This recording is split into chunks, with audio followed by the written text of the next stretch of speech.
guys, welcome back to, or if this is your first time, welcome to Ampersand Unique Gifts. So we're going to do something different today. You guys are going to experiment with me.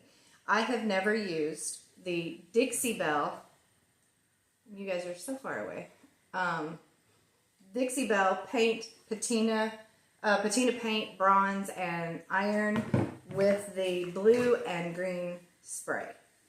I have got some metal items. Let's see if we can move it over. Hold that thought.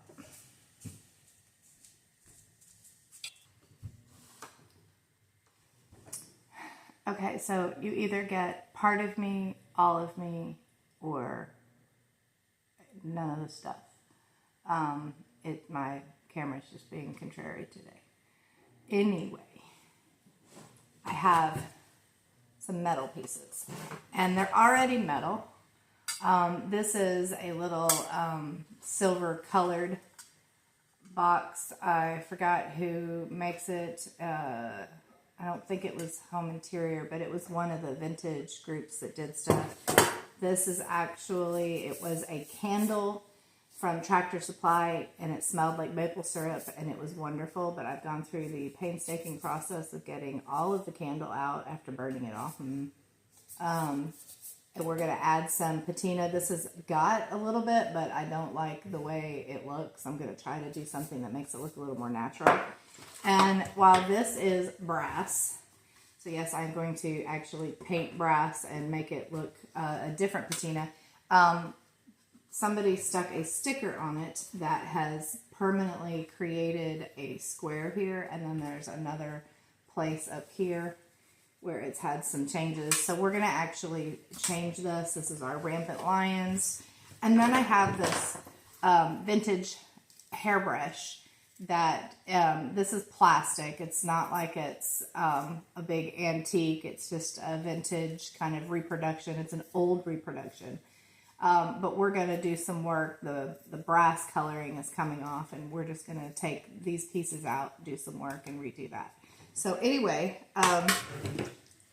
we're going to use our blue and green patina with our iron and bronze paint. I also have copper and yellow, but they seem to have completely disappeared somewhere in my basement. If you saw my basement, you would understand.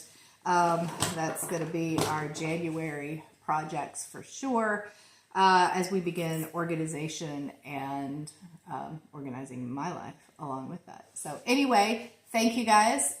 Stick around and see how these turn out.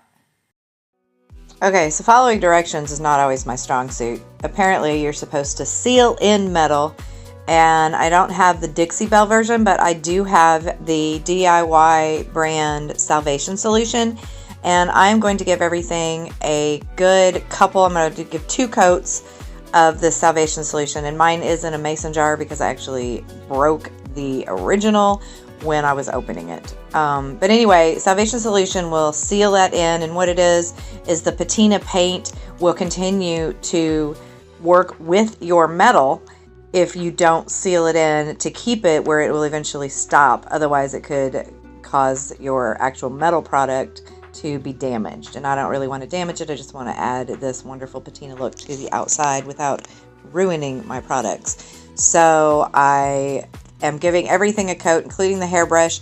I had to take out this plastic piece, and it had a little metal piece underneath there.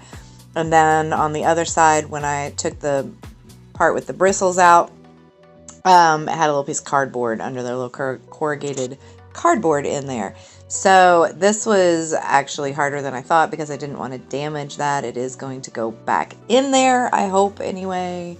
And so what I found out is that is actually metal. I thought it was plastic. It looks like plastic, but it is painted metal. And then, like I said, I went ahead and took that little piece of cardboard out there. So each of my 4 items got 2 coats. Put one in, totally let it dry, put another one in, and that Salvation Solution works as a sealer and a binder where that way it won't, nothing bleeds through. That's what it's for.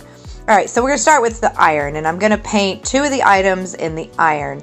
I'm going to make my little galvanized pitcher look like an old, like maybe a cast iron pitcher.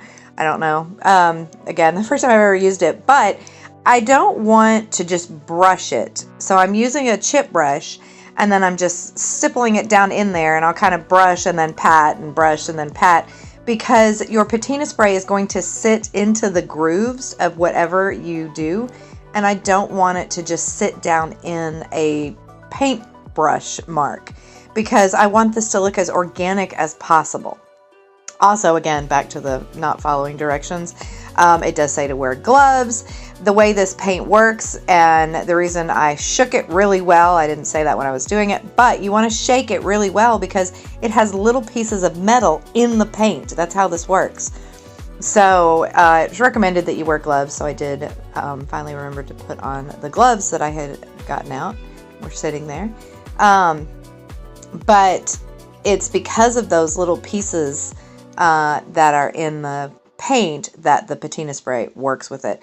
And so I'm going to paint the last two pieces with the bronze, and apparently I thought I had paused my camera and I actually stopped it, so you didn't get to see the first coat when I restarted it. So here is what it looks like. I think it's really awesome in the bronze. I know it was originally brass, and some of you may be going, oh my gosh, I can't believe she did that, but I just really wanted to do something with that. But the way it works is you put one coat on and you let it entirely, you just let it completely dry, and then you want to put a second coat on, because it's in that wet second coat that the spray is going to react. So I'm going to start with my green, and I'm going to spray it, and I want to get down in all those little grooves so that it can look like it's had its corrosion and wear down in the grooves. But I want to kind of keep it from being too much, so I'm just using a paper towel to kind of blot it off the raised places, and then I'm going to mix in that blue with it because I want a little bit of both patinas in there to see what it does. Again, this is the first time I've ever used this stuff, so I'm just practicing learning how to do this. I did let the original patina paints dry overnight, so this is actually the next day that I'm working on step 2. And look, you can already see in the amount of time that it took me to do that, and then I also did the hairbrush over there. You can see it's already starting to work. And I apologize because apparently I'm not in camera, but I am using my green patina on my iron paint. Did the same thing. I went in, added a second coat, stippled that on there with that same chip brush. I did use the same chip brush for both colors. I didn't get another one. I figured we're going for organic here. It's okay if they mix together a little bit. And I'm going to spray it kind of down in the groove around the bottom, and I'm going to make sure that it's sprayed around, like maybe in the handle, just anywhere that would naturally rust. And it does say that the blue doesn't react with the iron, or at least I watched a video and somebody else said that, but I felt like you could actually see both the blue and the green. But I did the same thing here. Sprayed this with my blue and my green and did my little guy. It is very messy. Make sure you are somewhere where you're not going to spray something that you're going to wish that you hadn't sprayed. If it accidentally touched something metal, it may react even if it's not the patina paint. And like you can see how much this has reacted just in the amount of time that it has taken me to paint all these pieces. You can see where this one's already starting to rust. But you want to make sure you've got a good surface down underneath there, and that it's easy to clean up. So look at that hairbrush. Oh my gosh, look, they are fresh from the Titanic. I mean, I believe somebody went down and they brought these up from the Titanic and brought them to me. I love how it just rusted. I just think that's so awesome because now we have this awesome little rusty jewelry box or trinket keeper. This one was a bit more than I would have wanted. So I actually have a wet wipe, and I'm going to see if I can wipe some of it back. I've been working on it, and I'm just going to try to get some of those raised places and tone down some of that patina because it definitely is corroded a little more than I expected. It looks like somebody put a penny in a bottle of Coca-Cola. So I'm just going to kind of get that all and scrub it in there and see. I use the wet wipe and then I take a paper towel and dry it. But here are the finished products. Let me know what you think in the comments. I wanna take off my shoes and go